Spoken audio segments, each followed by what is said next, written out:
What is up, everybody? Adam Goit, Brookside Landscape and Design, but you already know that. And we are here and we are starting simultaneous with another big project we got going on. A very fun backyard full landscape installation for none other than my in-laws.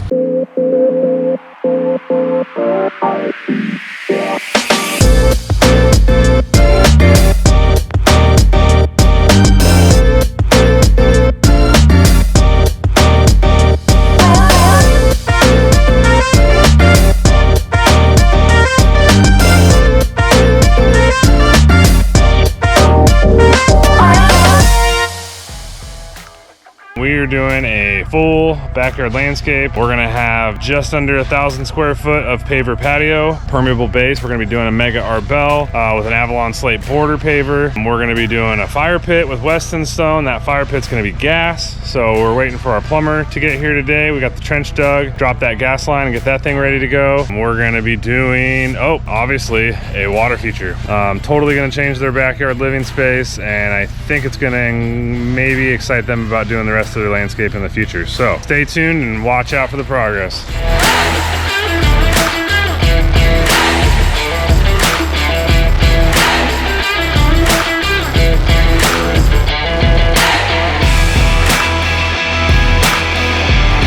Here's a little side shot.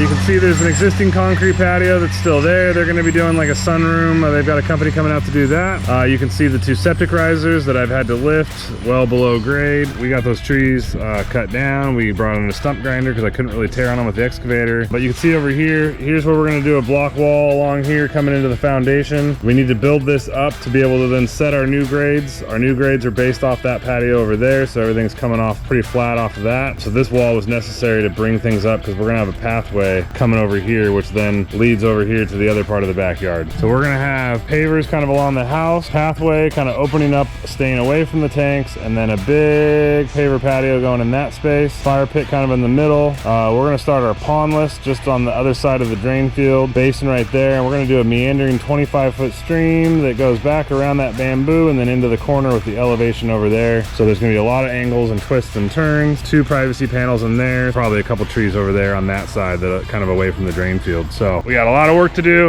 a lot of dirt to move, a lot of gravel to move, and so we're gonna get after it.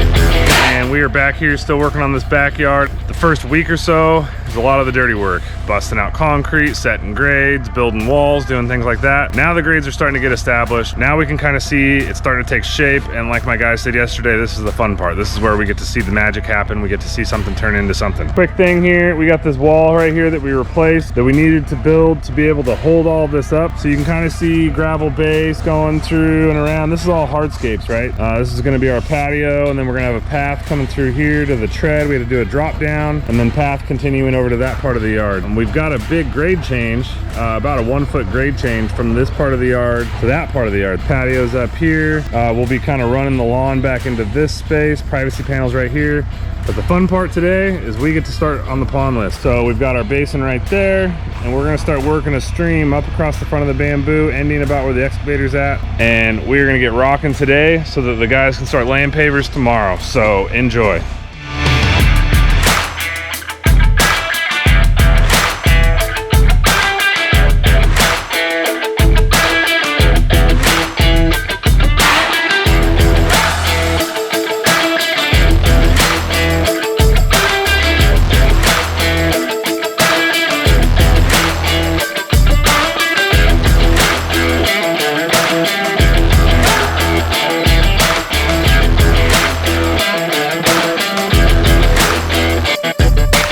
So I told you earlier I was going to be cutting in the fire pit, and you can see here I cut it in, but I made a mistake. Here's what I did.